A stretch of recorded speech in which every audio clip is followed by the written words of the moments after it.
افوض امری اللہ ان اللہ بصیر بالعباد اعوذ باللہ السمیع العلیم من الشیطان اللعین الرجیم بسم اللہ الرحمن الرحیم الحمد للہ رب العالمین والصلاة والسلام علی سید الانبیاء والمرسلین خاتم من نبیین ابی القاسم محمد اللہم صل علی محمد وآل محمد وعجل فرجہم وعلی اہل بیتہ الطیبین الطاہرین لا سیما بقیت اللہ فی الارضین روحی و ارواح العالمین لتراب مقدمہ الفدا واللعنۃ الدائمۃ علی اعدائہم اجمعین من یوم عداوتہم الی قیام یوم الدین اما بعد فقد قال اللہ تبارک و تعالی فی کلامہ المجید و فرقانہ الحمید بسم اللہ الرحمن الرحیم انک لعلی خلق عظیم اللہم صل علی محمد وآل محمد وعجل فرجہم۔ عزیزان گرامی قدر، ماہ رمضان المبارک میں جہاں اسلامی کافی مناسبتیں ہیں، انہی میں سے ایک بڑی مناسبت اس مہینے کی 15 تاریخ 15 رمضان المبارک میں اس ہستی کی ولادت باسعادت کا روز ہے کہ جو سبط مصطفیٰ ہے، نائب مرتضیٰ ہے، دل بند فاطمہ زہرا ہے، عصمت ائمہ معصومین علیہم الصلاۃ والسلام میں چوتھے نمبر پر اور سلسلہ امامت میں دوسرے نمبر پر، یعنی حضرت امام حسن مجتبی علیہ الصلاۃ والسلام۔ خوشی کے اس پرمسرت موقع پر آپ تمام سامعین و ناظرین کی خدمت میں ہدیہ تبریک اور مبارکباد، اور پھر ہم سب مل کر اپنے مولا و آقا حضرت حجت کی بارگاہ میں ہدیہ تبریک اور مبارکباد پیش کرتے ہیں کہ جو یقیناً سب سے زیادہ مستحق ہیں کہ ان کے خانوادے کی خوشی کی مناسبت سے ان کی خدمت میں مبارکباد پیش کی جائے۔ پروردگار عالم کے یہ احسانات ہیں کہ اس نے ہمارے قلوب میں، ہمارے دلوں میں ان ہستیوں کی محبت کو جاگزیں فرمایا کہ جن ہستیوں سے وہ خود محبت کرتا ہے۔ یہ وہ ہستی ہیں کہ اللہ کے رسول صلی اللہ علیہ وآلہ وسلم جب امام حسن مجتبی کی ولادت باسعادت کی خبر آپ تک پہنچی تو آپ بہت خوش ہوئے۔ بہت زیادہ روایات ہیں امام حسن مجتبی کی فضیلت کے عنوان سے۔ میں نے آپ کی خدمت میں قرآن مجید سے سورہ مبارک قلم کی آیت نمبر 4 کی تلاوت کا شرف حاصل کیا ہے۔ یہ آیت شریفہ براہ راست اللہ کے رسول کے اخلاق کریمانہ کے تکمیل اور اکمل ہونے کی خبر دے رہی ہے، جہاں پروردگار عالم خود ختمی مرتبت کو ان کے اخلاق کے حوالے سے یہ ارشاد فرماتا ہے کہ یقیناً بسم اللہ الرحمن الرحیم انک لعلی خلق عظیم،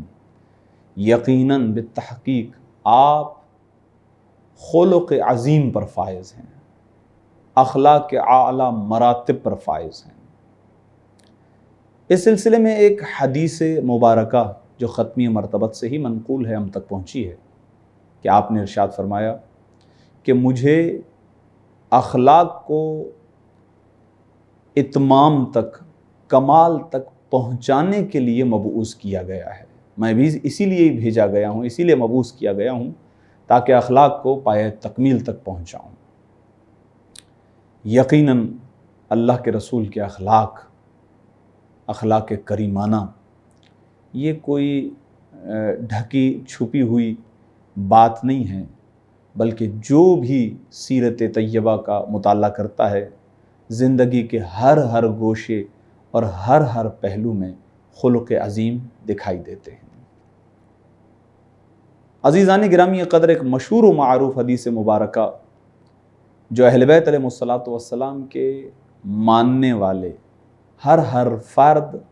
ہر جوان، ہر بچے تک پہنچی ہے کہ اللہ کے رسول نے ارشاد فرمایا کہ ہمارا اول بھی محمد ہے، ہمارا آخر بھی محمد ہے، ہمارا اوسط یعنی درمیانہ بھی محمد ہے، ہم سب کے سب محمد ہیں۔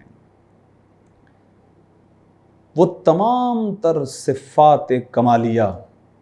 جو ختمی مرتبت کی ذات گرامی کے اندر موجود ہیں، وہ تمام تر صفات ائمہ معصومین علیہم الصلاۃ والسلام میں ہم دیکھ سکتے ہیں۔ جب کہا کہ ہم سب کے سب محمد ہیں تو جن اخلاق کریمانہ پر اللہ کے رسول فائز ہیں وہ تمام اخلاق ہمیں ان ہستیوں میں بھی یقیناً دکھائی دیں گے، کیونکہ یہ سب کے سب محمد ہیں۔ امام حسن مجتبیٰ کی زندگی، یہ جملہ جو میں امام حسن مجتبیٰ کے حوالے سے کہہ رہا ہوں، اگرچہ تمام معصومین ہستیوں کے لیے یہی جملہ ہے کہ ان کی حیات طیبہ اس قدر جامع ہے، اس قدر پھیلی ہوئی ہے،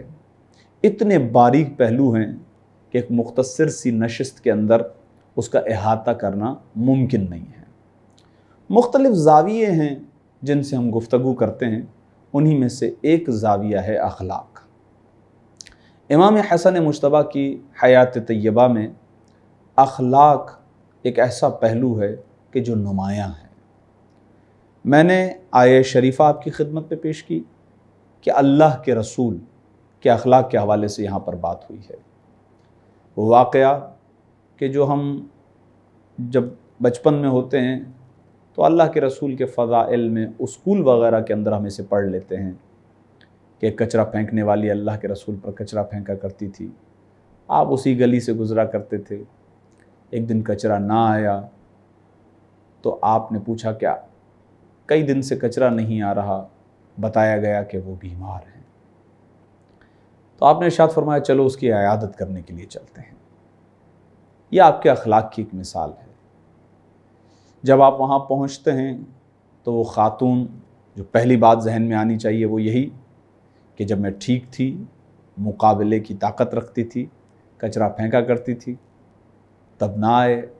اور اب جب میں بیمار ہوں، بستر سے لگی ہوں۔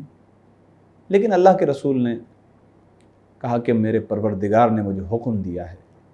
کہ بیمار کی عیادت کی جائے۔ نہایت ہی قابل توجہ ہے یہ پہلو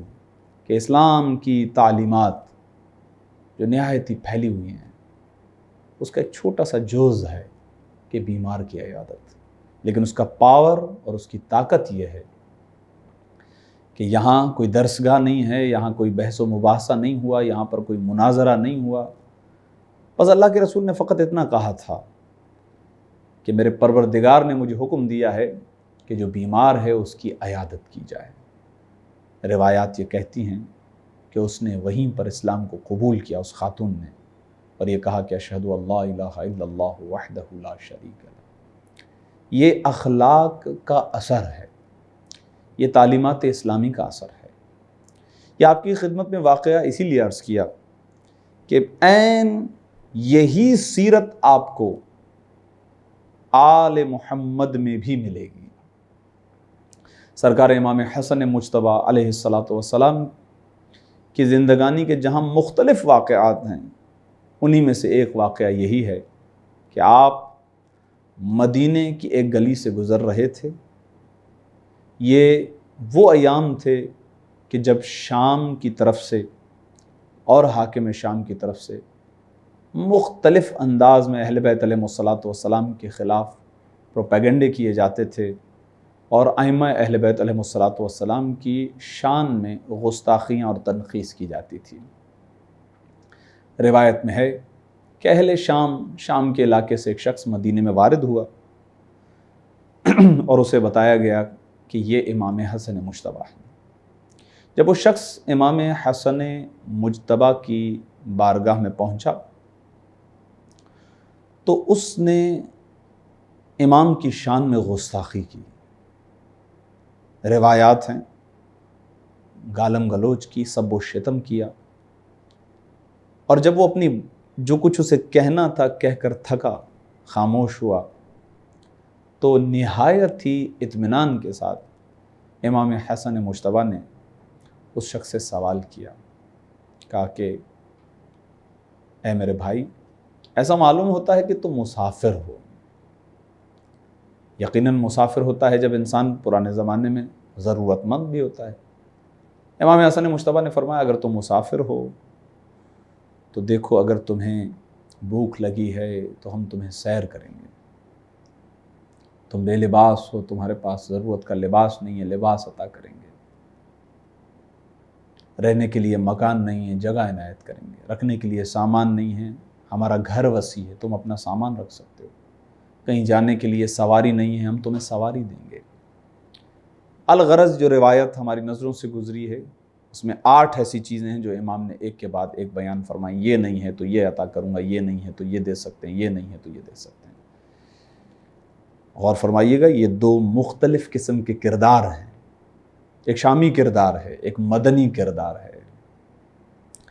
ایک حاکم شام کا پڑھایا وہ کردار ہے، ایک محمد و آل محمد کی تعلیمات کا اثر ہے۔ فقط اتنا ہے جو امام حسن مجتبیٰ نے کہا ہے۔ بعض روایات میں ہے کہ وہ شخص امام کے قدموں پر گرا ہے اور اس نے 2 جملے کہے ہیں جن کا لب لباب اور خلاصہ آپ کی خدمت میں عرض کر رہا ہوں مفہوماً۔ ایک تو یہ کہ جب میں شام سے چلا تھا مدینے کی طرف تو میرے دل میں سب سے زیادہ جو مبغوض تھا، جس پر میں غضبناک تھا، وہ شخص کہتا ہے جس پر میں غضبناک تھا، جس پر مجھے غصہ تھا، جس سے میں نفرت کرتا تھا، وہ آپ کے بابا تھے اور آپ کا خاندان تھا، یعنی مولا علی کے بارے میں کہہ رہا ہے وہ شخص کہ جب میں شام سے چلا میری یہ کیفیت تھی کہ میرے دل میں آپ کے بابا کے خلاف بغض تھا، نفرت کرتا تھا میں آپ کے بابا سے، اور آپ کے بارے میں بھی یہی نظریہ تھا میرا۔ لیکن اب آپ کے یہ اخلاق دیکھ کر، آپ کا یہ کردار دیکھ کر، آپ کا یہ انداز دیکھ کر، ابھی اس لمحے اگر میرے دل میں سب سے زیادہ جس سے میں محبت کرتا ہوں تو وہ آپ کے بابا ہیں، آپ کا گھرانہ ہے، آپ کا خاندان ہے۔ وہ مشہور جملہ ہے جو بہت ساری روایات میں ہمیں ملتا ہے، وہ دوسرا فقرہ ہے، اللہ اعلم حیث یجعل رسالتہ، اور خدا سب سے بہتر جانتا ہے کہ اس نے اپنی رسالت کو کس خاندان کے حوالے کرنا ہے، اپنی رسالت اور نبوت کو کہاں رکھنا ہے، یہ خدا بہتر جانتا ہے۔ عزیزان گرامی قدر، امام حسن مجتبیٰ کی حیات طیبہ سے ایک واقعہ میں نے آپ کی خدمت میں پیش کیا ہے، اسے اپنے ذہنوں میں محفوظ فرمائیے، اور ایک معاشرے کے اندر آپ محسوس کرتے ہوئے دیکھیے گا کہ اخلاق کی انتہائی کمی ہمارے ماحول کے اندر موجود ہے۔ یعنی کبھی اس زاویے سے لوگوں سے بات کریں تو آپ کو اندازہ ہو جائے گا لوگوں کا ایٹیٹیوڈ، لوگوں کا طریقہ، لوگوں کا بات کرنا، جبکہ طریقہ اسلامی وہ ہے جو اللہ کے رسول کی سیرت میں ہمیں ملے گا، آل محمد کی سیرت میں ہمیں ملے گا، کہ آپ کا انداز شائستہ انداز ہونا چاہیے، آپ کا انداز خوبصورت انداز ہونا چاہیے۔ خود اللہ کے رسول کے حوالے سے کفار قریش تنزیہ انداز میں کہتے تھے، ہر کسی کی بات کو سنتا ہے۔ ہمارے ہاں عام معاشرے کے اندر جو الفاظ ہیں وہ تو ظاہر ہے کہ ادا نہیں کیے جا سکتے، اللہ کے رسول کے شان کے مطابق نہیں ہے کہ ہر کسی سے بات کرتا ہے، غریب ہو، تنگ دست ہو، فقیر ہو، لیکن روایات میں ہے کہ پوری توجہ کے ساتھ اللہ کے رسول چونکہ ان سے بات کرتے تھے، ان کی بات کو سنتے تھے۔ یہ اخلاق کا پہلو ہے، یہ سیرت ائمہ معصومین علیہ الصلوۃ والسلام ہے، یہ سیرت اہل بیت ہے، یہ تعلیمات اسلامی ہیں۔ اخلاق کا فقدان اگر آپ دیکھیں تو علم کی بعض روایات میں جو تقسیم کی گئی ہے وہ یہی ہے، علم فقہ ہے، علم عقیدہ ہے یعنی علم عقائد جسے ہم کہتے ہیں، علم اخلاق ہے۔ بہت زیادہ روایات ہیں کہ انسان اگر علم اخلاق سے عاری ہے، خالی ہے، اپنی قبر کا نقصان کرتا ہے۔ چھٹے امام حضرت امام جعفر صادق علیہ الصلوۃ والسلام کی حدیث مبارکہ کا مفہوم آپ کی خدمت میں عرض کر رہا ہوں کہ وہ چیز جو آپ کسی وسیلے اور ذریعے سے حاصل نہ کر سکیں، اخلاق کے ذریعے سے حاصل کر سکتے ہیں۔ چونکہ یہ ہمارے حالیہ معاشرے میں سب سے بڑا مسئلہ ہے کہ جس کی طرف ہماری توجہ نہیں ہے جبکہ ہونی چاہیے، اور آپ خود محسوس کریں گے یہ بات کہ جو شخص بات کرنے میں ترش ہے، کڑوا ہے، جس کا انداز روکھا ہے، آپ کا دل نہیں کرے گا کہ آپ اس سے بات کریں۔ جس کا لہجہ میٹھا ہے، شیریں ہے،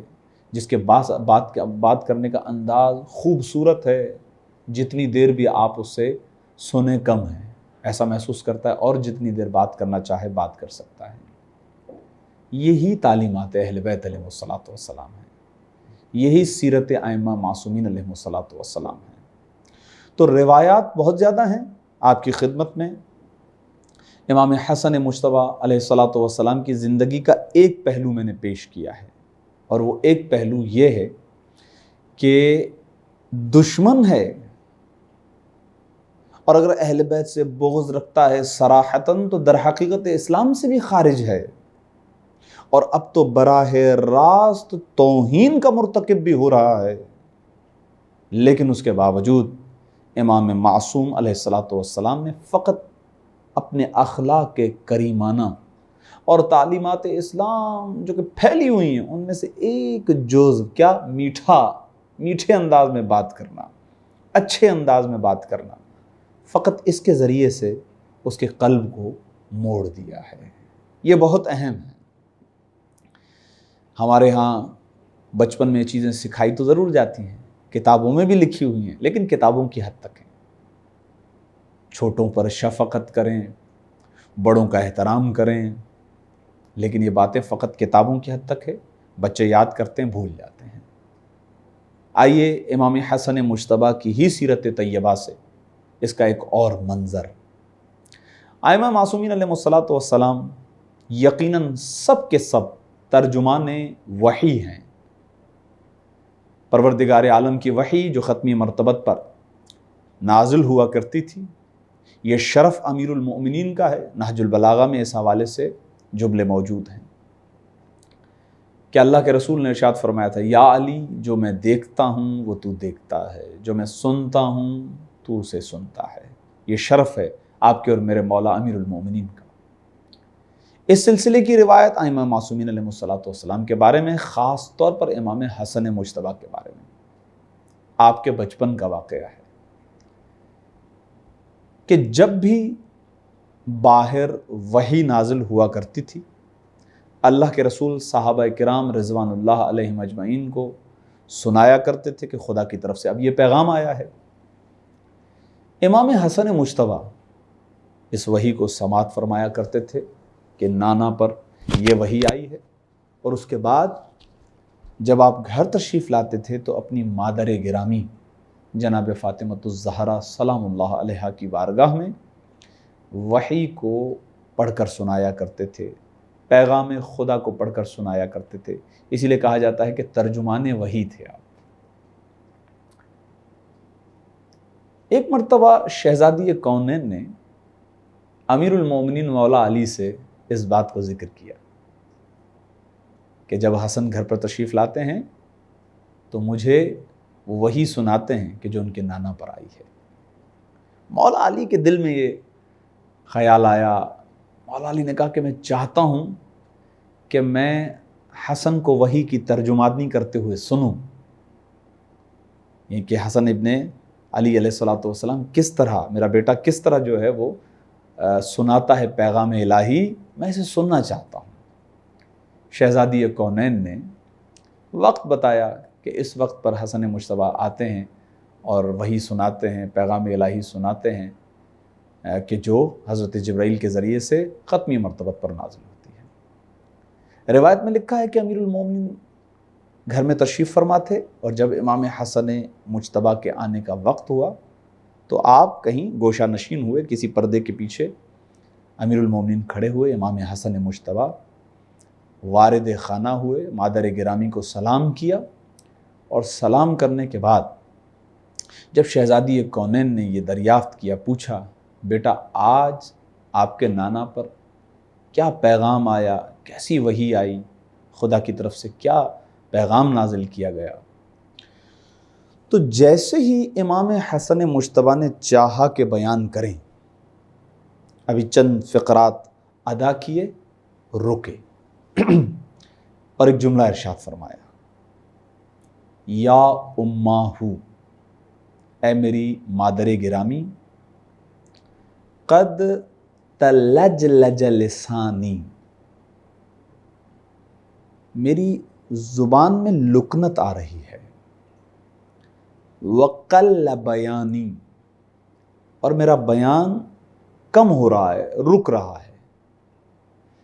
لعل سیدی یرانی، میں اپنے لفظوں میں ترجمہ کرتا ہوں سمجھانے کے لیے، گویا ایسا محسوس ہوتا ہے کہ مجھ سے بڑا ہے کہ جو مجھے کوئی دیکھ رہا ہے، کوئی یہاں موجود مجھ سے کوئی بڑا ہے جو مجھے دیکھ رہا ہے۔ علم اخلاق میں سے کہتے ہیں حفظ مراتب، بڑے اور چھوٹے کے درمیان جو ایسے عزت و احترام کا رشتہ کہ بڑے کو چھوٹے کے ساتھ کیسا پیش آنا چاہیے، چھوٹوں کو جو ہے وہ بڑوں کے ساتھ کیسے بات کرنی چاہیے، اسے کہتے ہیں حفظ مراتب۔ یہ اس کا ایک پہلو ہے کہ روزانہ آتے ہیں وہی سناتے ہیں، لیکن آج ارشاد فرماتے ہیں کہ میری زبان میں لکنت آ رہی ہے، میرا بیان جو ہے وہ کم پڑ رہا ہے،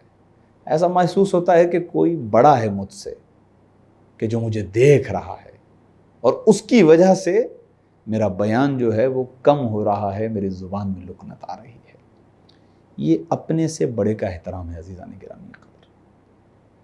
ائمہ معصومین علیہ السلام کی حیات طیبہ میں ذرہ ذرہ، ایک ایک قدم پر ایسے واقعات ہیں، بھرے پڑے ہیں، جو آپ کے اخلاق کے کریمانہ کا پتہ دیتے ہیں۔ پروردگار عالم نے اپنی ذات اور اپنی مخلوقات کے درمیان ان ہستیوں کو واسط بنایا ہے، وسیلہ بنایا ہے، واسطہ بنایا ہے، اور انہیں اپنی صفات کا مظہر قرار دیا ہے۔ خدا کو پہچاننا چاہتے ہو کہ وہ کیسا ہے، انہیں دیکھو کہ یہ کیسے ہیں، وہ سمجھ میں آئے گا کہ وہ کیسا ہے۔ پروردگار عالم کی صفات ان کی ذات سے عیاں ہوتی ہیں، ان کی ذوات مقدسہ سے ظاہر ہوتی ہیں۔ لہذا عزیزان گرامی قدر، اخلاق ائمہ معصومین علیہ السلام کے ہمارے لیے نمونہ عمل ہے۔ بہت سارے ڈرامے ہیں، بہت ساری فلمیں ہیں، بہت سارے ناولز ہیں، بہت سارے ڈائجسٹ ہیں، اس طرح کی بہت ساری ایسی چیزیں کہ جن میں اکثر افراد اپنا وقت ضائع کرتے ہیں، اپنی زندگی کے خوبصورت پہلوؤں کو ضائع کر دیتے ہیں، صرف انٹرٹین کی خاطر، صرف وقت کے ضائع، جسے ہم کہتے ہیں ٹائم پاس، وہ وقت کا ضائع ہونا ہے، اس کے علاوہ اور کچھ نہیں ہے۔ جبکہ روایات ہیں اور بہت زیادہ ہیں جن کا مفہوم یہی ہے کہ پروردگار عالم قیامت کے دن جن چیزوں کے بارے میں سوال کرے گا ان میں سے ایک وقت بھی ہے، نعمت ہے وقت، کہ گیا وقت پھر ہاتھ نہیں آتا۔ بس عزیزان گرامی قدر، نہایتی توجہ اس باریک نقطے پر رکھیے گا۔ یقیناً مختصر سے وقت کے اندر ساری زندگی کا بیان ممکن بھی نہیں ہے، احاطہ ممکن بھی نہیں ہے۔ ایک پہلو فقط یہ کہ اخلاق کریمانہ، یہ بات میں نے کیوں کی کہ وقت کو ضائع کرتے ہیں، اس کی وجہ فقط یہ ہے کہ اگر آپ دیکھیں تو یہ وہ چیزیں ہیں کہ جنہیں ہم وقت دیتے ہیں، سنتے ہیں، توجہ سے اپنا ٹائم پاس کر دیتے ہیں، لیکن اونلی فار انٹرٹینمنٹ، فقط ایسے وقت ضائع کرنے کی خاطر، دل کو بہلانے کی خاطر، لیکن ہم ان سے کچھ اخذ نہیں کرتے۔ اگر اخذ کریں تو وہ برائی ہے۔ ائمہ معصومین علیہ الصلوۃ والسلام کی سیرت طیبہ کو جب ہم سنیں تو یہ صرف انٹرٹینمنٹ کے لیے نہیں ہونا چاہیے، اور فقط اس لیے بھی نہیں ہونا چاہیے کہ ثواب تو مل ہی رہا ہے کیونکہ ذکر خیر ہے، نہیں، فقط اس لیے بھی نہیں۔ پروردگار عالم نے انہیں ہمارے لیے بھیجا، ہمارے کردار کو سنوارنے کے لیے بھیجا، نفس کی اصلاح کرنے کے لیے انہیں نمونہ عمل کے طور پر بھیجا، تاکہ ہم ان کی زندگی کو پڑھیں، سنیں، دیکھیں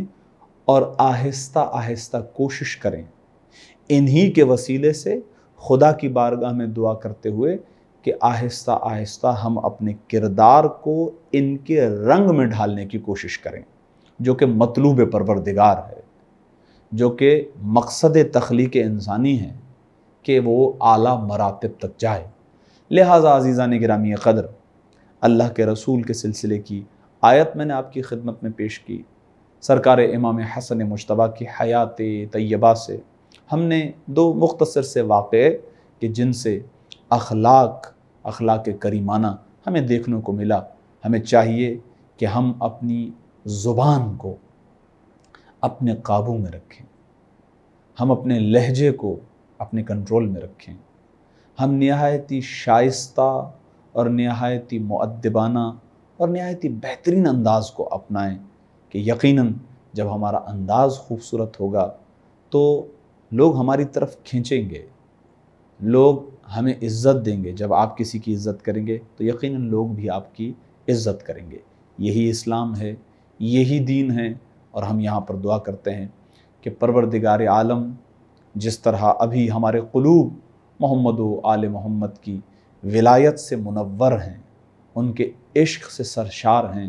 ساری زندگی کی آخری سانس تک ہمارے قلوب کو محمد و آل محمد کی ولایت سے اور ان کی محبت سے منور فرمائے، اور ان کی بتائی ہوئی تعلیمات پر ہمیں عمل کرنے کی توفیق عطا فرمائے۔ ایک مرتبہ پھر امام زمانہ کی بارگاہ میں ولادت باسعادت حضرت امام حسن مجتبیٰ کی مبارکباد پیش کرتے ہوئے خدا کی بارگاہ میں دعا کرتے ہیں کہ ہمارے مولا و آقا حضرت حجت کی بارگاہ میں یہ دعا ہے کہ پروردگار ان کے ظہور میں تعجیل فرمائے اور ہمیں ان کے آوان اور انصار خاص میں شمار فرمائے۔ ربنا تقبل منا انک انت السمیع العلیم، ما شاء اللہ لا حول ولا قوۃ الا باللہ العلی العظیم۔ اللہم صل علی محمد وآل محمد وعجل فرجہ۔